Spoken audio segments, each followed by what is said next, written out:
Армысың құрметті менің тыңдарманым. Қазақша контентті қолдап, аудио әңгімені соңына дейін тыңдаңыз. Бағаламаған бақыт. Сонымен бақытты боламын дейсің бе? Алмаған берген уәден қайда қалды? Ол сені сүймейді де, сенімен ойнап жүр. Соны түсінбейсің бе? Дәл мендей сені ешкім сүйе алмайды. Тоқтар, мен емес, сен түсінбейсің. Мен Сағадатты кездестіргенге дейін шын махаббаттың не екенін сезбеппін. Саған деген сезімім жай достық қана. Ал Сағадатты жанымдай жақсы көремін. Жоқ, тыңдашы бегім-ай. Сен оның әдемі өміріне қызығып, басқаны көрмей отырсың. Ақша мен байлық үшін неше жылғы қарым-қатынасымызды, мөлдір сезімімізді қиып барасың. Жетер. Неше рет қайталауға болады. Мен сені сүйген емеспін. Ал Сағадатқа тұрмысқа шығуға келісімімді беріп қойдым. Жақында тойымыз. Оны сен өзгерте алмайсың. Егер шын сүйемін дегенің рас болса, мені де түсінуің керек. Мен де өмірлік іздегенімді таптым. Сенің де бақытты болатыныңа күмәнім жоқ. Бақыт тілеймін. Менің бақытым өзіңсің. Сені менен басқа ешкім бақытты ете алмайды. Бегім-ай орнынан тұрып, артына қарамастан жылдам басып, үйіне қарай кете барды. Ұнжырғысы түскен Тоқтар орнында отырып қалды. Егер жанына жақындап барған адам болса, тұлғалы азаматтың жанарынан домалаған жасты көрер еді. Тек ол жас Бегім-айды тоқтата алмады.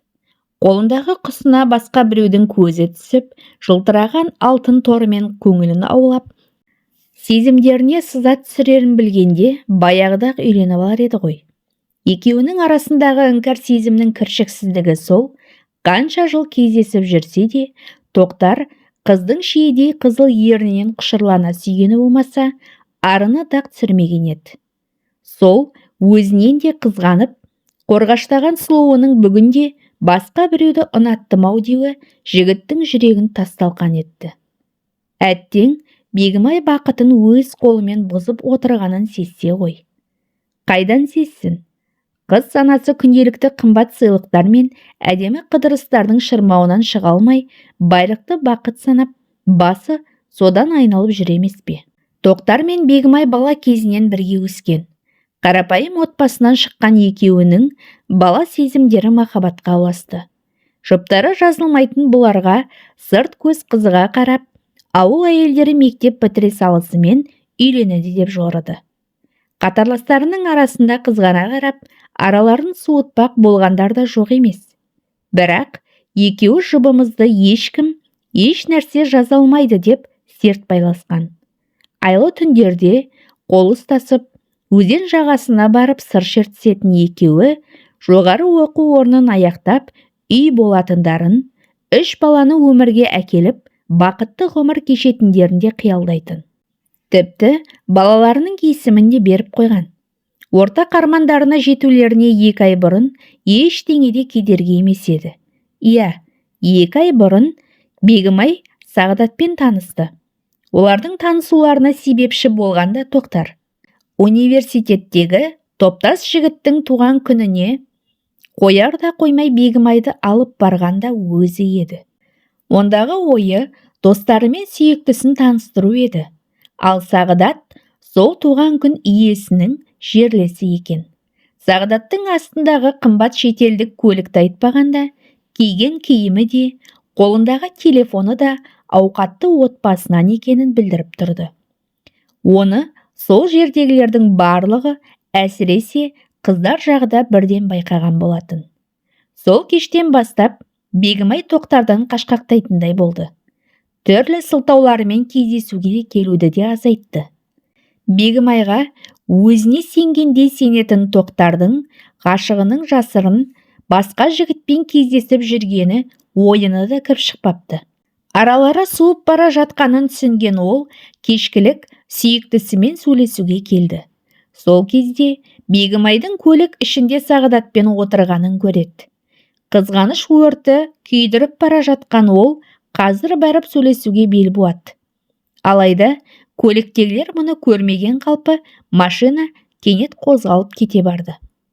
Тек сол жердегі қыздың көршілері бұл жігіттің күнде келетінін, бай-бағланның сөзінде де, көлігін жүргізгенінде де кеуделігі байқалатынын айтып жатты. Осы Бегімай мына бір жігітті қайдан тапқан? Иә, өткенде ғана әлгі Тоқтармен жүреді ғой. Ол бала жақсы еді, амандасып өтетін. Мынауың бір тәрбиесіз ғой. Менде ғана машина бар дегендей, әрірек тоқтамай, баса көктеп подъездің дәл алдына тоқтайтын несі? Бегімай Тоқтарды қайтсын? Тапты ғой қалталыны. Бұл сөздерді Тоқтар да естіді. Тоқтар сол жағдайдан соң Бегімайды кездестіріп ашық әңгімеге тартқаны осы еді. Жігіттің көңіліне қарамаған қыз ақыры Сағадаттың етегінен ұстап кете барды. Сағадат қызды ұзатып алуға шамасы жетіп тұрса да, Бегімайдың келісімімен алып қашты. Қаланың ең жақсы деген ауданында орналасқан 2 қабатты зәулім үйге келін болып кірген Бегімай бақыттан, байлықтан бас айналды. Айналмағанда ше, қарапайым көпбалалы отбасынан шыққан ол хан сарайындай үйде сүйіктісімен және оның анасымен ғана, яғни 3 адам ғана тұрды. Енді мұның бақытына кім кедергі? Алайда кедергі табылып тұр еді. Құдаларының жағдайына көңілі толмаған енесі мұны бірінші күннен отырса опақ, тұрса сопақ қылды. Баласын айдап салып, төркінімен артық араластырмады. Ол ма? Әкесі қайтқалы Сағадатты жалғыз өзі мәпелеп өсірген анасы ұлын келінінен қызғанатын. Тіпті кешкілік жас жұбайлардың бөлмесіне баса көктеп кіріп, ұлы келінге жақындап кетсе, түрлі сылтаумен шақырып алып отыратынды шығарды. Бірнеше рет түнде бөлмесінен шыққан Бегімай енесінің осылардың босағасы маңайынан жүргенін көретін. Онысын естіп, ойласа да, ойын күйеуіне жеткізе алмайтын. Себебі Сағадат үйленгелі күрт өзгерген.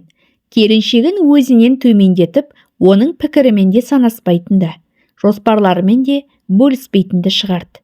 Негізі, Сағадат өзгермеген, табиғатынан сондай еді.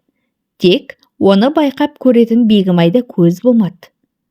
Жылы сөздерімен, қымбат сыйлықтарымен, байқуатты тұрмысымен Сағадат оның көзін шел қылды.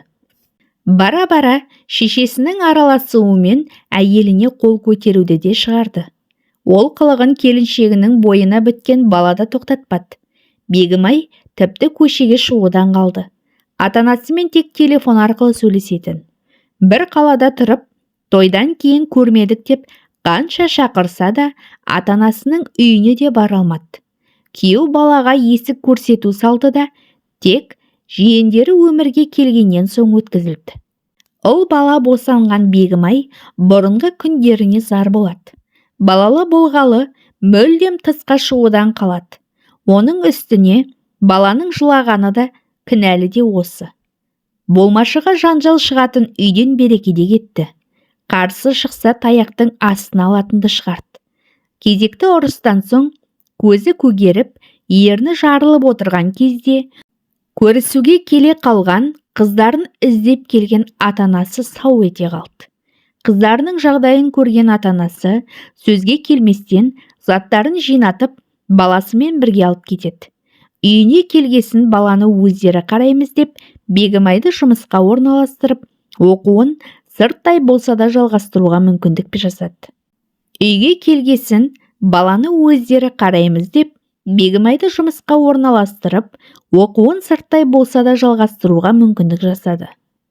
Тоқтар Бегімаймен бірнеше рет кездесуге әрекет жасайды. Оған деген сезімінің мықтылығы сондай, егер Бегімай келіссе, баласына да әке болып, оны өзіне жар етпек.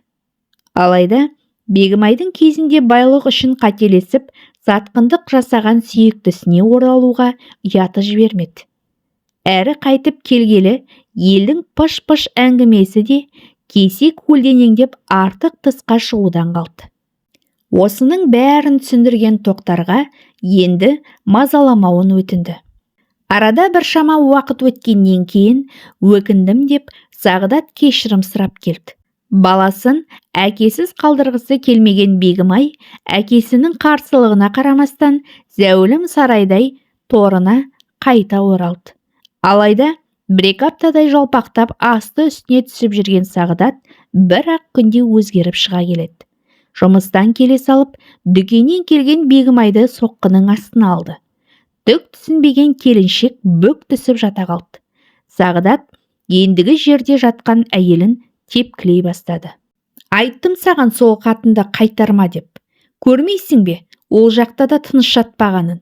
Ғашығымен күнде кездесіп, не істеп келгенін кім біледі? Тыныш келді дейсің бе? Енесі ортаға от салып, Сағдатты одан әрі шамдандырды. Төркінге қайта баруға беті бармаған Бегімай не де болса да көніп, баласы үшін сол отбасында қалуды ұйғарды. Мұнысына енесі одан әрі құтырынбаса, тыныштала қоймады. Ұлына өзінің құрбыларының қыздарын Бегімайдың көзінше мақтап отыруды шығарды. Келінінің сол қыздардай болмағанын да жиі айтатын. Онсыз да 2 күннің бірінде үйіне қонбайтын Сағдатты Бегімай енді қызықтырмайтындай. Телефонмен де қыздармен ашық сөйлесе беретін болды. Солай жүргенде аяғының ауыр екенін білді. Шындығында оны енесі Бегімайдан бұрын сезді. Сезді де ұлына: қатының кімнің баласын көтеріп жүргенін біліп ал, біреудің баласы болып жүрмесін, деді. Оны естіген Сағдат ұлын тартып алып, Бегімайды жетектеп үйден шығарып жібереді. 2 кештің ортасында жылап кіріп келе жатқан қыздарын көрген ата-анасы Бегімайды жұбатып әлек. Солқылдап отырып болған жайтты айтып берген соң, әкесі қызын үйіндегілерге тапсырып, күйеу баласына барып сөйлеспек болды. Алайда алдын ала істің солай боларын білген құдағиы үйде адам жоқ дегендей есікті ашпай қояды. Соңы үлкен жанжалға айналып, Бегімай ата-анасының қолдауымен сот арқылы ажырасып, баласымен әрең қауышады.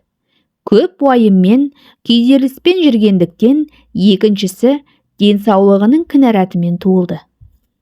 Қазір Бегімай басқа қалада тұрады. Ата-анасы облыс орталығынан пәтер беріп, сонда көшірген. Үлкен ұлы мектеп жасында. Екіншісінің емін тұрақты түрде алып жатыр. Ұзақ уақытқа созылатын курстан толық өтсе, дәрігерлер оның жазылатынын да айтқан. Сағдат болса Бегімайдан кейін 2 рет үйленіп ажырасады. Бегімай өткен өмірін есіне түсірсе, бір кездері жасаған қателігіне қатты өкінеді. Өкінеді де балаларының барына тәубе дейді. Жақында Тоқтарды кездестірді. Екеуі тек байырғы таныстардай амандасып, жөн сұрасты. Тоқтардың отбасылы, балалы шағалы екенін естіген Бегімай тек іштей кезінде өзі бағаламаған бақытына бақыт тілеумен қала берді. Әр адам өз өмірінің ұстасы. Тек шын бақыт пен алдамшы сезімді шатастырмау маңызды. Бүгінде Бегімай жетіп келе жатқан балаларына, бауырларына осы сөзді жиі айтып отырады. Ондағысы, өзі жасаған қателікті ешкім қайталамаса екен деген тілегі ғой. Құрметті менің тыңдарманым, осы әңгімем сіздерге ұнаса, лайк басып, комментарий қалдырып, каналыма тіркеліп кетуді ұмытпаңыздар. Алда түрлі бастан өткен оқиғаларды баяндайтын боламын.